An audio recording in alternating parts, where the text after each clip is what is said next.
Dear students, Assalamu alaikum. Today is 17th April 2020, Friday, and I am your English teacher going to deliver a visual lecture for unit number 1, question answer, glossary, MCQs, letter number 5 and comprehension number 5. My lecture is for 9th P1, N1, boys and girls. Dear students, hope you are fine. If you have any problem and queries about the previous lectures, you may ask. As you know students, we have started our textbook for the summer vacation homework and completed our chapter number 1, reading translation, The Savior of Mankind, इंसानियत का निजात दहिंदा. Today, we will do our question answers activity as well as its objective part. Dear students, I hope आपने बहुत अच्छे तरीके से इसकी reading translation को प्रिपेयर किया होगा. इसके साथ साथ वर्ड सेंटेंसेस जो मैंने आपको कल करवाए थे वो भी अच्छे तरीके से याद किए होंगे और अपनी नोटबुक में उनको लिख लिया होगा. आपको मैं एक चीज़ गाइड करना चाहूँगी. जब भी किसी चैप्टर को हमने रीड आउट करना है तो उसकी रीडिंग ट्रांसलेशन को आपने समर वेकेशन होमवर्क में लिखना है, यानी सिर्फ ट्रांसलेशन को लिखना है. इसके साथ साथ आंसर क्वेश्चंस और वर्ड सेंटेंसेस को ज़रूर लिखना है. इसके अलावा आपने उस चैप्टर की और किसी चीज़ को, यानी किसी भी वर्क पेज की एक्टिविटी को अपनी नोटबुक या नीट रजिस्टर में नहीं लिखना. क्वेश्चन बहुत सारे स्टूडेंट्स की तरफ से ये आया था कि ट्रांसलेशन को हमने जो है वो किस तरह से लिखना है समर वेकेशन होमवर्क में, या इसको क्यों लिखना है, ये लिखना बहुत लेंथी हो जाता है वगैरह वगैरह. ठीक है, तो ये मैं आपको बता दूं कि कोई भी चैप्टर जो हम समर वेकेशन होमवर्क के हवाले से तैयार कर रहे हैं उसमें आपने जो चीज़ें समर वेकेशन होमवर्क में लिखनी है उसको ध्यान से सुन लें. आपने रीडिंग ट्रांसलेशन को लिखना है नीटली, क्वेश्चन आंसर को लिखना है और वर्ड सेंटेंसेस को लिखना है. ये 3 चीज़ें आपने हर सूरत लिखनी है, क्योंकि ये आपका समर वेकेशन जो होमवर्क है रिटन फॉर्म में आपका कलेक्ट किया जाएगा आपके स्कूल आने के बाद. रीडिंग ट्रांसलेशन आपने सिर्फ ट्रांसलेशन लिखनी है, उसकी इंग्लिश लिखने की ज़रूरत नहीं है. आंसर क्वेश्चन और वर्ड सेंटेंसेस आपने एज इट इज़ जैसे मैं आपको लिखवा रही हूँ वैसे डेट वाइज लिखते जाना है. इसको लिखने का अगर काम आपको लेंथी लग रहा है तो मेरा नहीं ख्याल, क्योंकि चैप्टर आपको जो करवाया जा रहा है डेली मैं इतना काम करवाती हूँ कि आप उसको इजीली कर सकें. यानी 3 और 2 या 4 ज़्यादा से ज़्यादा पैराग्राफ होते हैं जो कि लिखना इतना मुश्किल नहीं है. और मैंने आपको करने का तरीका भी बता दिया था कि पहले लेक्चर से इसको याद कर लिया करें अच्छी तरह से, फिर इसको जो है वो लिखा करें. आपका समर वेकेशन होमवर्क भी हो जाएगा, आपकी रिटन प्रैक्टिस भी हो जाएगी, जो याद किया होगा वो लिख लेंगे आप. यही आप प्रैक्टिस जो है वो आप क्वेश्चन आंसर और वर्ड सेंटेंसेस के लिए कर सकते हैं. ग्लॉसरी आपने नहीं लिखनी जो मैं आपको करवाती हूँ लेक्चर में.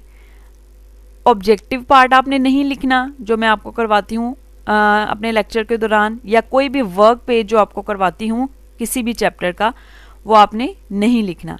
ये गाइडलाइन मैंने आपको सारे चैप्टर्स के हवाले से दी है. अभी हम फर्स्ट चैप्टर कंप्लीट अभी हमने किया है, उस हवाले से गाइड किया है. तो ये चीज़ आपने हर चैप्टर के लिए याद रखनी है कि 3 चीज़ें सिर्फ आप अपने रिटन फॉर्म में लेके आएंगे. रीडिंग ट्रांसलेशन को, क्वेश्चन आंसर और वर्ड सेंटेंसेस.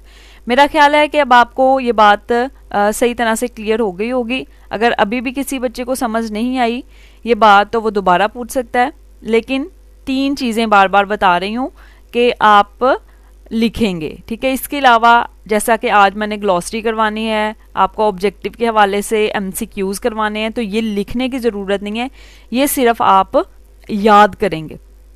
और यही बात सारे चैप्टर्स के लिए आपने याद रखनी है. ठीक है, ये बात मैं आपको इसलिए बार बार रिपीट कर रही हूँ आज लेक्चर में, क्योंकि ये क्वेश्चन जो है वो बहुत सारे स्टूडेंट्स की तरफ से मेरे पास आया था कि इसको हम जो है वो लिखेंगे कैसे और इसको क्यों लिखना है, ये बहुत लेंथी काम हो जाएगा.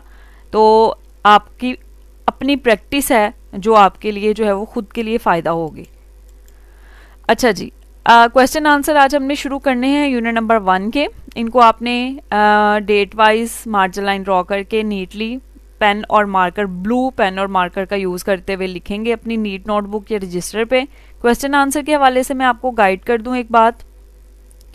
स्टूडेंट्स, आपका जो पेपर होता है एनुअल पेपर फैसलाबाद बोर्ड का, उसके जो पैटर्न में अब क्वेश्चन आंसर आता है वाला फर्स्ट क्वेश्चन होता है सेक्शन 1, सब्जेक्टिव पार्ट सेक्शन 1, ठीक है। और क्वेश्चन आंसर्स आते हैं आपके, चूंकि हम यूनिट नंबर 1 के क्वेश्चन आंसर कर रहे हैं, शुरू से हमने काम शुरू किया है, इस वजह से क्वेश्चन आंसर के हवाले से जो गाइडलाइन है, बहुत सारे स्टूडेंट्स जिन्होंने क्वेश्चन आंसर फर्स्ट टाइम कर रहे हैं उनको ये बात सही तरह से बात पता चल जाएगी, ठीक है।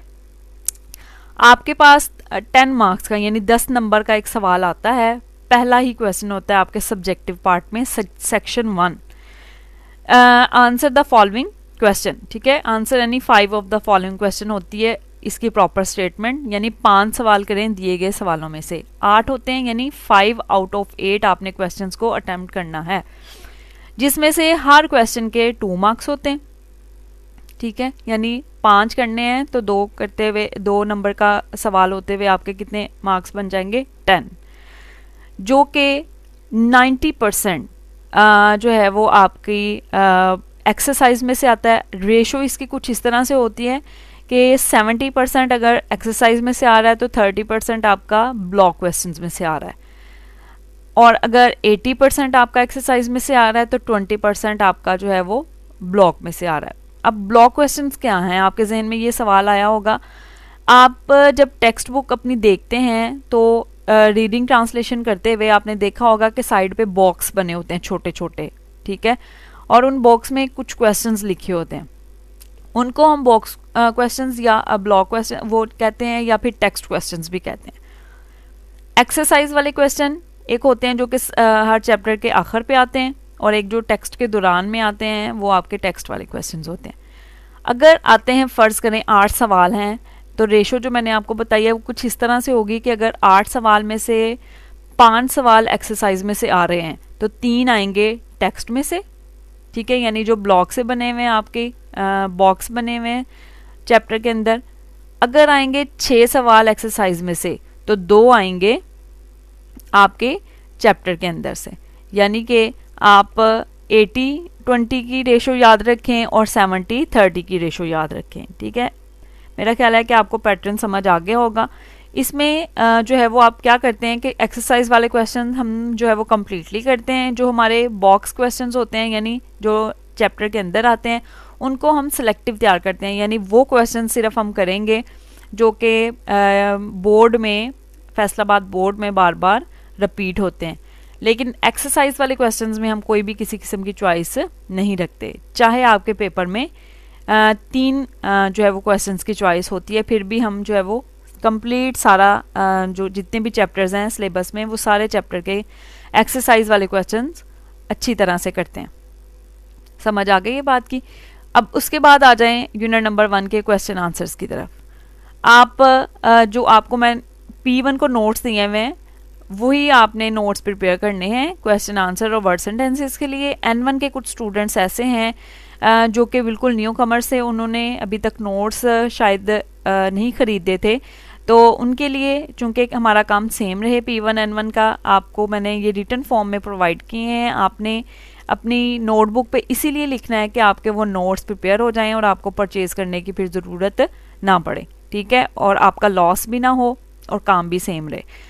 अगर आप किसी हेल्पिंग बुक से काम कर रहे हैं, फ़र्ज़ करें कुछ स्टूडेंट्स जो है वो कहते हैं कि ये हम नोट्स वाले जो मैडम ने प्रोवाइड किए हैं वो काम नहीं कर रहे, हम किसी हेल्पिंग बुक से क्वेश्चन आंसर करें, तो मैं आपको कोई भी हेल्पिंग बुक जो है वो रिकमेंड नहीं कर रही। अगर आप करना चाहते हैं फिर भी तो कोई भी स्टैंडर्ड या up to the mark book जो है वो यूज़ करें।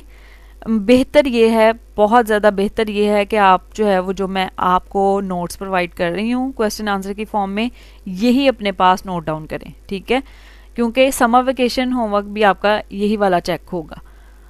अब आ जाएं क्वेश्चन नंबर 1 की तरफ। What type of land Arabia is, अरब की जो सरजमीन है वो किस तरह की है। Arabia is a land of unparalleled charm and beauty with its trackless deserts of sand dunes in the dazzling rays of a tropical sun। अब आपने इस आंसर की जो है वो देखी होगी स्टेटमेंट, इसमें आपने देखा है कि सेम हम वही वर्डिंग यूज़ करते हैं जो कि चैप्टर में होती है। मैंने आपको वर्ड सेंटेंसेस करवाते हुए भी यही बात गाइड की थी कि जब हम अपने चैप्टर में से मटेरियल यूज़ करते हैं तो ये एक चेकर पे अच्छा इम्पैक्ट होता है, उसको पता चल जाता है कि स्टूडेंट ने जो है वो प्रॉपरली अपना लेसन पढ़ा था और वो आंसर क्वेश्चन और वर्ड सेंटेंसेस भी वहीं से तैयार कर रहा है। ठीक है, तो ये बात आपने ज़रूर याद रख। हाँ जी, अरब तपते हुए सूरज की चमकती किरणों में रेत के टीलों के बेनिशान सहराओं की वजह से बेमिसाल हुस्न और दिलकशी की एक सरजमीन है। फिर है question number 2, why was the holy Quran sent in Arabic. जैसे कि हमने चैप्टर में भी ये देखा था कि कुरान पाक जो है वो अरबी ज़ुबान में क्यों भेजा गया। The holy Quran was sent in Arabic because it is a comprehensive and expressive language. Quran पाक जो है वो अरबी ज़ुबान में भेजा गया क्योंकि ये एक जामिया और बहुत ही ज़्यादा बाअसर ज़ुबान है। Ideas can be expressed eloquently in Arabic. जो आइडियाज़ हैं, ख़यालात हैं, उनका इजहार अरबी ज़ुबान में फसाहत से किया जा सकता है। So Allah almighty had chosen this language for his message. इसलिए अल्लाह ताला ने अपने पैगाम के लिए इस ज़ुबान का इंतखाब किया था। अब कुछ बुक्स जैसे कि स्टूडेंट्स सपोज करते हैं किसी भी और हेल्पिंग बुक से, तो उसमें एक हेल्पिंग बुक में मैंने ये देखा था कि लिखा हुआ था कि Holi Quran was sent in Arabic because the language of Arabs was जो है वो अरबिक। तो ये बिल्कुल रॉन्ग जो है वो आंसर है। आपको इसीलिए कहा गया है कि आपने जो है वो नोट से ही करना है काम अपना। सपोज अगर किसी को ये क्वेश्चन नंबर 2 ज़्यादा लेंथी लग रहा है, वैसे तो इतना लेंथी नहीं है, मैंने आपको क्वेश्चन ही डेली के कम करवाने हैं ताकि आप अच्छी तरह से याद कर सकें, आप बर्डनाइज ना हो। लेकिन फिर भी स्टेमिना होता है स्टूडेंट्स का अपना अपना, तो इसमें आप सिर्फ फर्स्ट लाइन को यूज़ कर सकते हैं इसके आंसर के लिए, तो भी इनफ है। कोशिश करें पूरा आंसर करें याद, लेकिन अगर नहीं होता तो फर्स्ट लाइन जो है वो कर लें ताकि अच्छी तरह करें और गलती की गुंजाइश भी ना हो। The holy Quran was sent in Arabic because it is a comprehensive and expressive language. यहाँ तक भी आप कर सकते हैं। ठीक हो गया। उसके बाद आ जाएं आप क्वेश्चन नंबर 3 पे। For which ability were the Arabs famous. अपनी किस सलाहियत के लिए जो अरब के लोग थे, अहले अरब थे, वो मशहूर थे। Arabs were famous for their remarkable memory and eloquence. अरब के लोग या अहले अरब अपनी याददाश्त और अपनी फसाहत और बलागत की वजह से मशहूर थे। There memory and eloquence found expression in their poetry. उनकी याददाश्त और उनकी खुश बयानी का इजहार उनकी शायरी में मिलता था। क्वेश्चन नंबर 4 देखें। What was the condition of Mankind before रसूल। रसूल सल्लल्लाहु अलैहि वसल्लम से पहले इंसानियत की क्या हालत थी। ठीक है, mankind stood on the verge of chaos before the holy prophet. Mankind इंसानियत जो है वो रसूल सल्लल्लाहु अलैहि वसल्लम से पहले तबाही के किनारे पर खड़ी थी। They were not able to choose right path for themselves. वो अपने लिए सही रास्ते का इंतखाब करने के काबिल नहीं थे। क्वेश्चन नंबर 3 और 4 में भी आप यही प्रैक्टिस कर सकते हैं कि जिन स्टूडेंट्स को इतना लंबा सा आंसर याद नहीं होता वो फर्स्ट लाइन को सिर्फ कर लें। लाइक क्वेश्चन नंबर 3 है तो उसमें Arabs were famous for their remarkable memory and eloquence, इतना कर लें। और क्वेश्चन नंबर 4 में भी mankind stood on the verge of chaos before the holy prophet, इतना काम कर लें। ठीक है, ताकि जितना काम वो करें उसमें स्पेलिंग या ग्रामर की मिस्टेक वो ना करें। ये हमारे 4 क्वेश्चंस थे आज के लिए जो हमने याद करने हैं। क्वेश्चन आंसर के हवाले से जो बोर्ड में आपके आता है पैटर्न, वो आपको यकीनन समझ आ गया होगा। अगर फिर भी किसी बात की समझ नहीं आए तो आप पूछ सकते हैं। इसके अलावा आपने जो है वो क्वेश्चन आंसर के हवाले से ये भी बात अपने जहन में रखनी है कि यूनिट नंबर 1 में जो क्वेश्चंस हैं हमारे, उसमें से हमेशा हर साल बोर्ड में कोई एक आध क्वेश्चन ज़रूर आता है। ये जितने भी अभी तक हमने 4 क्वेश्चंस किए हैं ये सारे के सारे इंपॉर्टेंट हैं। स्पेशली जो फर्स्ट वन हमारा क्वेश्चन है, फिर 3rd एंड 4th, ये दोनों भी आप प्रीवियस जो पेपर है सर्च करके देख सकते हैं। फैसलाबाद बोर्ड के काफ़ी दफ़ा ये क्वेश्चन जो है वो रिपीट हुए हैं। उसके बाद रिमेनिंग जो हमारी ग्लॉसरी थी उसकी तरफ आ जाएं। कल हमने हाफ ग्लॉसरी प्रिपेयर की थी अपनी। आई होप कि आपने उसको अच्छे से याद किया होगा। ग्लॉसरी प्रिपेयर करने का मैंने आपको तरीका भी बता दिया था। ये आपने रिटन फॉर्म में नहीं लानी, दोबारा से ये बात बता दूं। इसको आपने जो है वो याद करना है। कुछ इस तरह के जो लफ्ज़ हैं यानी जो वर्ड्स हैं, इरेडिकेट, प्रोक्लेम, नेक्शियस वगैरह, ये सारे वर्ड्स आपने स्पेलिंग के साथ याद करने हैं, क्योंकि ये स्पेलिंग वाले पोर्शन में भी आ जाते हैं। और जो इनके सामने दिए गए वर्ड्स हैं उनको आपने करना है सिनोनिम्स वाले पोर्शन के लिए तैयार, ठीक है। और इसको मैंने याद करने का तरीका आपको बता दिया था घर में कि आप इसको याद करें। फिर किसी से भी कहें कि आपको डिक्टेट करवाए, लाइक कोई आपको लिखवाए, कोई भी आपकी मदर लाइक या कोई बड़ा बहन भाई है तो वो आपको लिखवा सकता है। आप लिखें, इससे आपकी रिटन प्रैक्टिस हो जाएगी, आपको याद भी हो जाएगा और टेस्ट भी तैयार हो जाएगा आपका, ठीक है। लाइक इरेडिकेट है फर्स्ट वर्ड, उसके स्पेलिंग आप लिखेंगे बैठ के, उसका सिनोनिम लिखेंगे। कोई आपको डिक्टेट करवाएगा तो आपको याद हो जाएगा ये। इरेडिकेट का मतलब होता है ख़त्म करना, जड़ से उखाड़ फेंकना, रिमूव। बेस्टॉव्ड विद, अता करना, सरफराज किया जाना, नवाजा जाना, conferred as a gift. Proclaim का मतलब होता है खुल्लम खुल्ला ऐलान, दावा करना। डिक्लेयर। नेक्शियस, नेक्शियस का मतलब होता है जाल, कॉम्प्लिकेटेड सीरीज ऑफ कनेक्शन, जो राब्ते हैं उनकी एक पेचीदा सा सिलसिला। पैगन मीन डिसबिलीवर, काफर, जो कि अल्लाह ताला को ना माने। रिनाउंस मीन्स जो है वो ऐलान कर देना इस चीज़ को कि मेरा कोई ताल्लुक़ नहीं है, यानी तरके ताल्लुक़ का ऐलान करना। To state publicly that you no longer have a particular belief, ये ज़्यादातर जो है वो अकीदों के लिए इस्तेमाल किया जाता है, इस वजह से यहाँ पर लिखा हुआ है कि किसी पर्टिकुलर बिलीफ से जो है वो ऐलान कर देना कि हमारा ताल्लुक़ नहीं है। फिर है वर्ड डिमोलिश। डिमोलिश का मतलब होता है ख़त्म करना, तबाह करना। डिस्ट्रॉय। डिलेमा, डिलेमा का मतलब होता है उलझन या कशमकश, अ डिफ़िकल्ट सिचुएशन। इतना सा भी आप याद कर सकते हैं। Force to choose one of two alternatives. फिर है थियोलॉजी, रिलीजियस बिलीव्स, जो मजहबी अकायद हैं उनके लिए ये वर्ड यूज़ किया जाता है। एवर लास्टिंग, दायमी, कभी ख़त्म ना होने वाला, नेवर एंडिंग। प्रोजलाइटेजिंग, तबलीग, प्रचार, प्रीचिंग, इसके लिए वर्ड यूज़ किया गया है यहाँ पे। ट्रांसफॉर्मेशन का मतलब है तब्दीली, complete change in somebody. Then हमारे पास वर्ड है एम्बॉडीमेंट, लिविंग एग्जाम्पल, जिंदा, मिसाल, मुजस्सम के भी हम इसके लिए वर्ड यूज़ कर सकते हैं। इसके उर्दू मतलब मैंने आपको सिर्फ इसलिए बताए हैं ताकि आप अच्छी तरह से आपको इन अल्फाज की समझ आ जाए। ये आपने याद नहीं करने, ना ही आपको पेपर में इस तरह आते हैं कि इनका उर्दू मतलब लिखें, बल्कि आपको पेपर में सिनोनिम के लिए ही आते हैं ये, या स्पेलिंग के लिए आती है।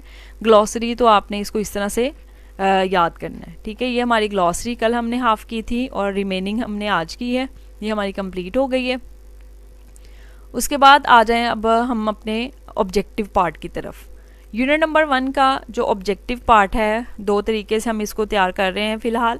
जो इसकी ग्लॉसरी है उसको MCQs हैं आपके, पहले हम करेंगे स्पेलिंग वाले MCQs, फिर हम करेंगे सिनोनिम MCQs। आपको जैसा कि मैंने गाइड किया था कि 19 नंबर का 19 मार्क्स का आपका पेपर ऑब्जेक्टिव का आता है इंग्लिश का। 75 मार्क्स का टोटल पेपर होता है, जिसमें से 19 मार्क्स 19 नंबर आपके ऑब्जेक्टिव के होते हैं, जिसके 4 पोर्शन होते हैं। और जो सेकंड और थर्ड पोर्शन है, सेकंड और थर्ड पोर्शन, वो आपका स्पेलिंग और सिनोनिम वाला होता है। स्पेलिंग आपके आते हैं 4 और सिनोनिम आपके आते हैं 5, यानी 4 और 5 मार्क्स, टोटल आपके 9 मार्क्स। 9 मार्क्स का आपका जो पेपर है वो ग्लॉसरी या टेक्स्ट बुक जो है उसके चैप्टर्स की कुछ डिफ़िकल्ट वर्ड्स में से ही तैयार हो जाता है।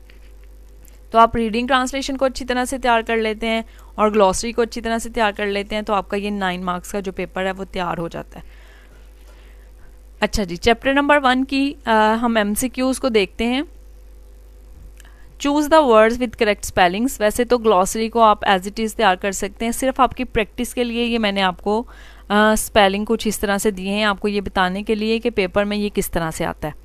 जैसा कि पहला वर्ड देखें, आपको नज़र आ रहा होगा कि गलत स्पेलिंग होते हैं 3 रॉन्ग, ठीक है, और एक सही वाला स्पेलिंग दिया होता है। आपने जब स्पेलिंग याद किया होता है ग्लॉसरी में, तो आप आसानी से पहचान लेते हैं कि सही वाला ऑप्शन कौन सा है।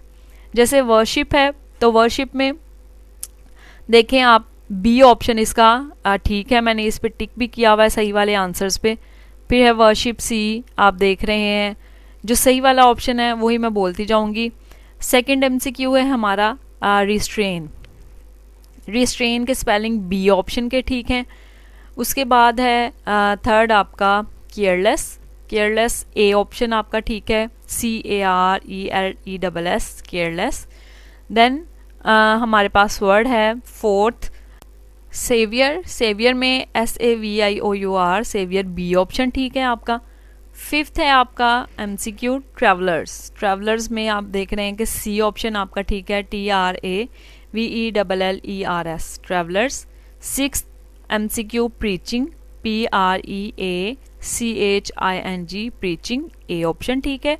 सेवंथ है आपका सिविलाइजेशन, CIVILIZATION सिविलाइजेशन, आपका सी ऑप्शन ठीक है सेवंथ में। फिर उसके बाद आ जाएं आप एट्थ MCQ की तरफ।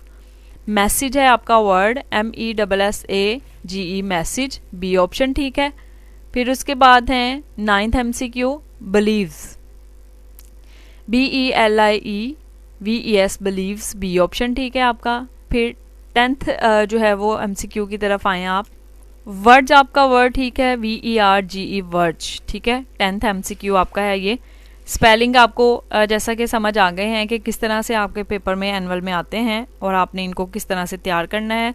ग्लॉसरी से आप इसको इसी तरह जैसे मैंने आपको बताया है वैसे याद करेंगे तो आप इजीली जो है वो पहचान लेंगे वर्ड को। 11th है आपका MCQ क्योस, CHAOS क्योस। 12 है आपका डिवाइन, DIVINE डिवाइन। 13 है आपका बिलीफ, BELIEF बिलीफ। फिर है 14 eloquent, ELOQUENT eloquent. 15 pagan, PAGAN pagan. 16 है आपका ड्यून्स, DUNES ड्यून्स। 17 है आपका देखें NEXUS नेक्शियस। 18 आपका है मेडिटेशन ठीक है, सी ऑप्शन। 19 देखें B embodiment, EMBODIMENT embodiment. 20th है आपका थियोलॉजी, THEOLOGY। फिर आप देखिए नेक्स्ट हमारा 21st वाला है MCQ historian, HISTORIAN। Influential, INFLUENTIAL influential. Crumble है फिर वर्ड, CRUMBLE क्रम्बल। फिर है उसके बाद एलोक्वेंस, ELOQUENCE एलोक्वेंस। 25th है हमारा डेजलिंग, DAZZLING डेजलिंग।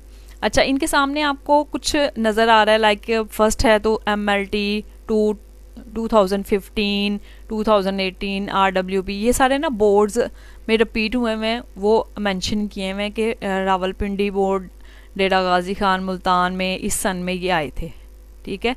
तो ये बोर्ड में रिपीट हुए हुए MCQs हैं जो कि एक जगह पे कलेक्ट किए हुए हैं। फिर उसके बाद आ जाएं आप 26 पे कंपैशन। आप देख रहे हैं बहुत सारे वर्ड्स ग्लॉसरी में से हैं और कुछ आपके चैप्टर के अंदर से भी हैं, तो आपकी अच्छी तरह से तैयारी हो जाएगी जब आप ये सारे तैयार करेंगे। कंपैशन, COMPASSION कंपैशन है। 27th MCQ है आपका कंपटीशन, COMPETITION। 28th है आपका डोमिनेंस, DOMINANCE। फिर है हमारा MCQ 29th eradicate, ERADICATE eradicate. 30th है आपका इरेडिकेट रिपीट हुआ है इसको। फिर उसके बाद 31st को देखें प्रोक्लेम, PROCLAIM प्रोक्लेम। 32 अनपैरेलल्ड ठीक है, UNPARALLELED अनपैरेलल्ड। 33 है आपका MCQ B, DILEMMA dilemma. 34 dispensation A option, DISPENSATION dispensation. Promulgation है हमारा बी ऑप्शन, आपको टिक किया हुआ भी नज़र आ रहा है, PROMULGATION प्रोमलगेशन। 36 वाला ऑप्शन MCQ देखें, इसका सी ऑप्शन है प्रोजलाइटेजिंग। फिर उसके बाद है 37 barriers, BARRIERS barriers. 38 pagan, PAGAN pagan. ये हमारे थे स्पेलिंग MCQs जो मैंने आपको बताया आपके पेपर में किस तरह से आते हैं, और ये सारे के सारे आपके प्रीवियस जो बोर्ड एग्ज़ाम्स हैं उनमें रिपीट हुए हैं।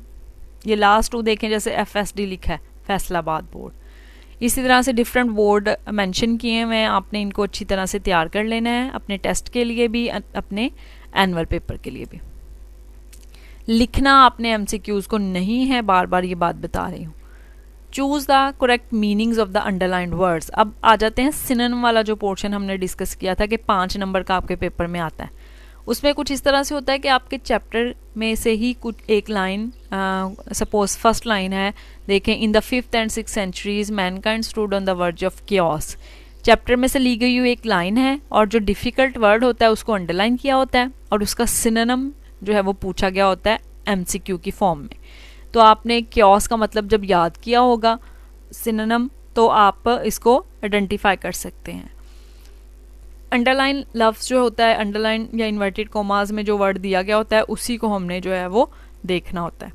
chaos का ऑप्शन है कन्फ्यूजन। chaos का मतलब होता है तबाही, तो हमने ग्लॉसरी में भी देखा था, इसका मतलब confusion. The word meditation, meditation का मतलब होता है गौर व फिक्र, मराकबा, तो C ऑप्शन है इसका, deep thought. Their eloquence and memory found expression in their poetry. Eloquence का मतलब हमने पढ़ा था खुश बयानी, तो यहाँ पे weak, strong, healthy, fluency, fluency इसका वर्ड ठीक है। ड्यून्स मीन्स, ड्यून्स रेत के टीले होते हैं। Sandy hills, remove, declare, destroy, तो A ऑप्शन ठीक है हमारा।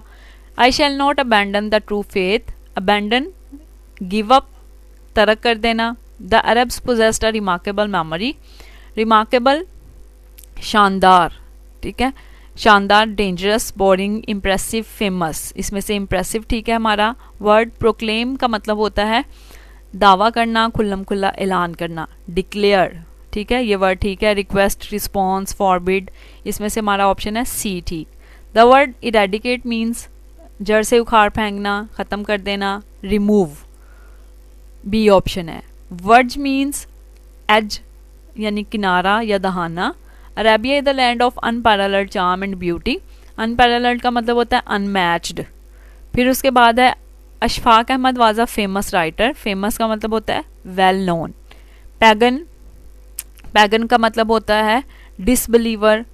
फिर उसके बाद है 30 वाला ऑप्शन सॉलिट्यूड, सॉलिट्यूड का मतलब होता है तन्हाई, लोनलीनेस, ठीक है। ये हमारे 13 MCQs थे सिनोनिम्स के हवाले से जो आपने पेपर में तैयार करने हैं। आई होप आपको समझ आ गई है।